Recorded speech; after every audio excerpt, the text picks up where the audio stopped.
14 એપ્રિલે સમગ્ર દેશમાં બાબા સાહેબ ડૉક્ટર આંબેડકરની જન્મજયંતિ ઉજવવામાં આવી રહી છે।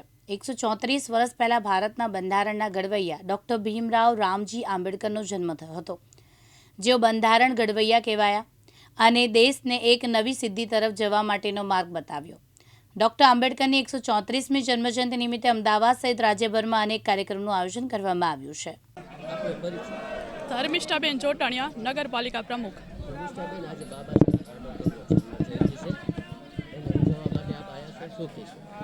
આજે બંધારણના ઘડવૈયા અને ભારત રત્ન બાબા સાહેબ આંબેડકરની 135મી જન્મજયંતિ નિમિત્તે અમે બોટાદ શહેર સંગઠન ટીમ અને બોટાદ નગરપાલિકાની આખી ટીમ બાબા સાહેબની પ્રતિમા પર પુષ્પાંજલિ કર્યું અને મીઠાઈ વિતરણ કરી અને ખૂબ જ સરસ રીતે ઉજવણી કરી।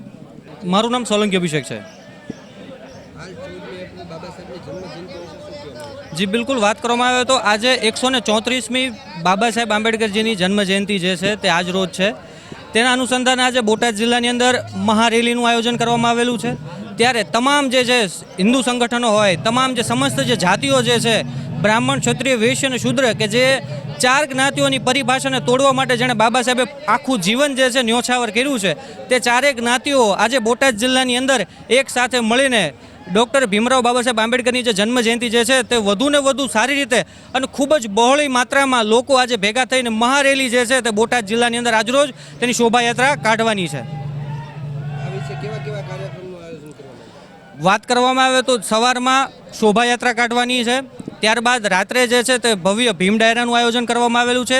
ત્યારે તમામ સમાજના જે છે આગેવાનો જે છે, તમામ હિન્દુ સંગઠનો જે છે, તેણે આજે મહારેલી જે નીકળવાની છે તે શોભાયાત્રાનું સ્વાગત કરવા માટે અલગ અલગ બોટાદ જિલ્લાના, બોટાદ શહેરના અલગ અલગ જગ્યાઓ પર મોટા મોટા સ્ટોલ જે છે તે નાખેલા છે અને ત્યાં પહોંચશે જ્યારે મહારેલી, ત્યારે તેનું સ્વાગત કરવાના કાર્યક્રમો હિન્દુ સંગઠનો અને તમામ જે બ્રાહ્મણ, ક્ષત્રિય અને વૈશ્ય અને શૂદ્ર, જે 4 જે જ્ઞાતિઓની પરિભાષા તોડવા માટે જે બાબા સાહેબે જે પોતાનું જીવન ન્યોછાવર કર્યું હતું, ત્યારે આજે 134મી જન્મજયંતિ જે ઉજવવાની છે, ત્યારે તમામ જે છે જ્ઞાતિઓએ અને તમામ જે જાતિઓએ આજે બાબા સાહેબની રેલીનું સ્વાગત કરવા માટેના કાર્યક્રમો બોટાદ શહેરની અંદર યોજાવાના છે। મારું નામ લાલજીભાઈ કાનજીભાઈ ચૌહાણ, અહીં ટાઢાનીવાડીમાં રહું છું। હું માતા રમાઈ આંબેડકર એસસી સમાજ ભવનનો પ્રમુખ છું, દલિત સમાજનો આગેવાન છું। આજે ડૉક્ટર બાબા સાહેબની 134મી જન્મજયંતિ નિમિત્તે અમારો બહુ મોટો ભવ્ય ઉત્સવ ઉજવાઈ રહ્યો છે। ત્યારે મારે એક વાત સરકાર સુધી પહોંચાડવાની મારી વિનંતી છે સરકારને, અને મારી એક વાત પહોંચાડવી છે કે ડૉક્ટર બાબા સાહેબ આંબેડકરની જન્મજયંતિ ઉજવાય છે, એમાં માત્ર ને માત્ર દલિત સમાજ આયોજિત જ કાર્યક્રમો હોય છે। દલિત સમાજ પોતે જ રેલીઓ કાઢે, ધરણા રેલીઓ કાઢે અને જે કંઈ ખર્ચો કરે એ દલિત સમાજ કરે છે, પણ ક્યારેય અન્ય સમાજ કે સરકાર એમાં જોડાતી નથી। એટલે મારી એક વિનંતી છે કે ડૉક્ટર બાબા સાહેબ આંબેડકરની જન્મજયંતિ આજે છે, એ જન્મજયંતિ જ્યારે હોય, એનો જન્મદિવસ જ્યારે હોય 14મી એપ્રિલ, ત્યારે મારા સરકારને વિનંતી છે, વિનંતી એવી છે કે ગુજરાત સરકાર અને કેન્દ્ર સરકાર બાબા સાહેબના જન્મદિવસને સમતા, સમરસતા, ન્યાય અને અધિકાર દિવસ તરીકે આખા દેશમાં ઘોષિત કરે અને આ દિવસને ન્યાય અધિકારિકા દિવસ તરીકે ઉજવાય અને સરકાર આ દિવસને પોતાનો ગણી અને ઉજવે, એમાં સરકાર જ આયોજનો કરે। જ્યારે જ્યારે કોઈને અન્યાય થાય, કોઈ કર્મચારીને અન્યાય થાય તો ધરણા જ્યારે ત્યારે ડૉક્ટર બાબા સાહેબનો ફોટો મૂકે। જ્યારે જ્યારે પક્ષ અથવા વિપક્ષ હોય, કોઈ સરકાર હોય કે વિપક્ષમાં હોય, તો જ્યારે જ્યારે કોઈ પ્રશ્નો આવે ત્યારે બાબા સાહેબના સ્ટેચ્યુ ઉપર જઈ અને ધરણા ધરે, નારા કરે।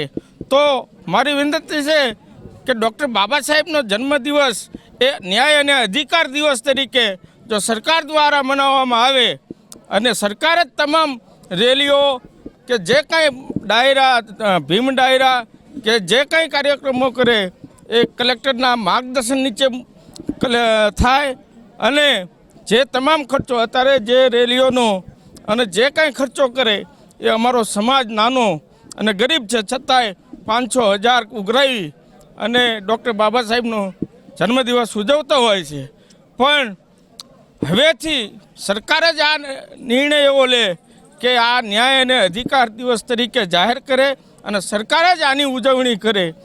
આ માનો કે આપણે સરદાર પટેલ સાહેબ નો ડાઉટ લોખંડી પુરુષ છે આપણા, તો એમનો જન્મદિવસ છે એ એકતા દિવસ તરીકે સરકારે જાહેર કર્યો છે.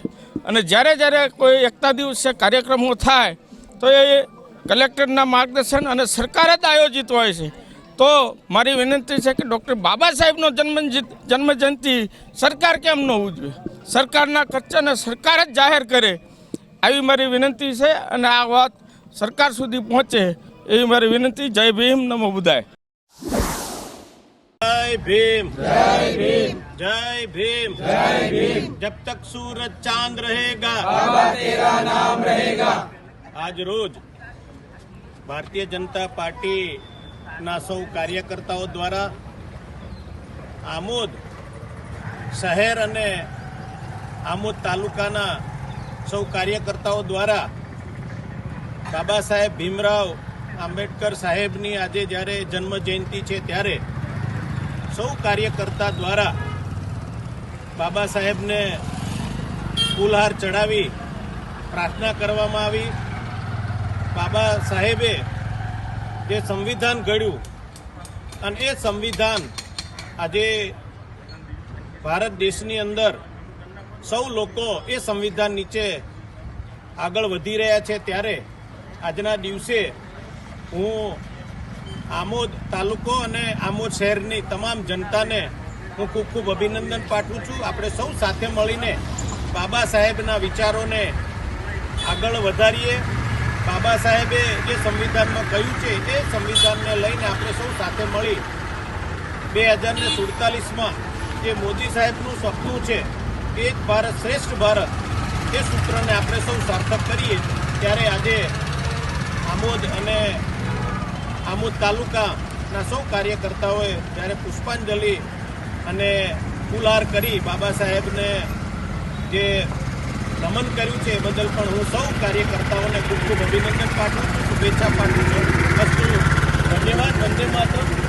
ભારત માતા કી જય. વિશેષમાં આજે આમોદ નગરપાલિકાના પટાંગણમાં 3 ટેમ્પાનું, જેના દ્વારા તમામ શહેરના દરેક ગલીએથી કચરાનું કલેક્શન કરવામાં આવશે. તો આજે પણ એનું પણ આજે લોકાર્પણ કરવામાં આવ્યું. શહેરના પ્રમુખ જલ્પાબેન, શહેરના પ્રમુખ એવા મિથુનભાઈ અને ચૂંટાયેલા સૌ નગરપાલિકાના સભ્યો સાથે રહીને આજે આ 3 ટેમ્પાનું પણ લોકાર્પણ કરવામાં આવ્યું. તો આજના દિવસે હું તમામ જનતાને ખૂબ ખૂબ અભિનંદન, શુભેચ્છા પાઠવું છું. અસ્તુ, ધન્યવાદ. વંદે માતરમ. ભારત માતા કી જય.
સતલાસણા તાલુકાના તમામ ગામોમાં સમગ્ર અનુસૂચિત જાતિના લોકોના ઘરે જઈ અને મહોલ્લાઓમાં જઈને અમે ખાટલા બેઠકો કરી અને પહેલી વાર આ સતલાસણામાં આવી રીતે એક ભવ્ય મહારેલીનું આયોજન કર્યું 14મી એપ્રિલ બાબા સાહેબના જન્મદિવસ માટે અને લગભગ 1લી તારીખથી 10મી તારીખ સુધી દરેક ગામડામાં જઈને લોકોને અમે તૈયાર કર્યા અને આનો એક જ ઉદ્દેશ છે કે બધા લોકોને ખબર પડે, અનુસૂચિત જાતિના લોકોને ખબર પડે કે અમારી સંખ્યા અહીંયા સતલાસણા તાલુકામાં આટલી છે અને એમને પોતાને એક વિશ્વાસ આવો કે અમારી સંખ્યા અહીંયા ઘણી બધી છે અને અમે સંગઠન બનાવી શકીએ છીએ અને અમે બધા એક થઈ શકીએ છીએ અને એ માહોલ ઊભો કરવા માટે અમે આ બધા લોકોને આજે અહીંયા ભેગા કર્યા અને અહીંયા ભાવ બાબા સાહેબ આંબેડકર ચોક સુધી અમે રેલી કાઢી અને હવે અહીંથી અર્બુદા